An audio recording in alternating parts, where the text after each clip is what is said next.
Hello friends. Urfi Javed ने entertainment industry में अपनी अलग जगह बनाई है। सोशल मीडिया पर उनकी ज़बरदस्त ट्रोलिंग होती है, लेकिन उर्फ़ी को इन सब से फ़र्क नहीं पड़ता।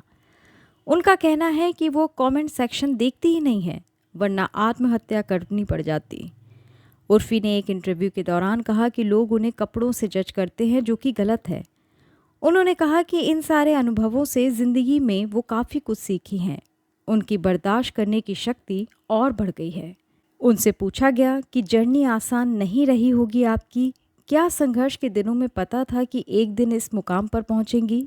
इस पर उर्फ़ी ने जवाब दिया, हाँ, मुझे मन में पता था कि मैं ज़रूर कुछ करूंगी। मुझे नहीं पता था कि यहाँ तक पहुँच पाऊंगी, लेकिन ये पता था कि मैं सफल और पॉपुलर होने के लिए ही बनी हूँ।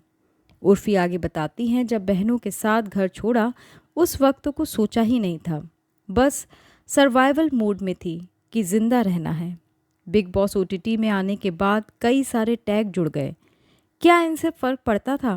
उर्फ़ी बोली, शुरुआत में थोड़ा फ़र्क पड़ता था, लेकिन इन सब चीज़ों से सीख भी मिली। इनसे बर्दाश्त करना सीखा। सीखा कि दूसरों से कैसे बोलूं। मैं पहले कैसी थी, किसी से भी कुछ भी बोल देती थी, किसी के बारे में भी बोल देती थी। मैं कई चीज़ों में गलत भी थी।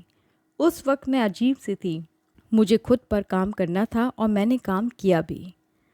जब उर्फ़ी से पूछा गया कि क्या उन्हें गुस्सा आता है, इस पर उर्फ़ी बोली, लोगों को लगता है कि अगर कोई लड़की कम कपड़े पहन रही है तो बहुत आसानी से मिलने वाली होगी, लोगों के साथ सोती घूम रही होगी।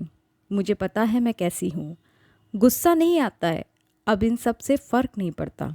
मैं कमेंट सेक्शन नहीं खोलती। पहले मैं चेक करके सोचती थी कि इतना गंदा क्यों बोल रहे हैं। देखती तो अब तक सुसाइड कर चुकी होती। चलिए, इसी के साथ मैं अलविदा कहती हूँ। बहुत जल्द हाजिर होंगी नई खबर के साथ। तब तक के लिए बाय।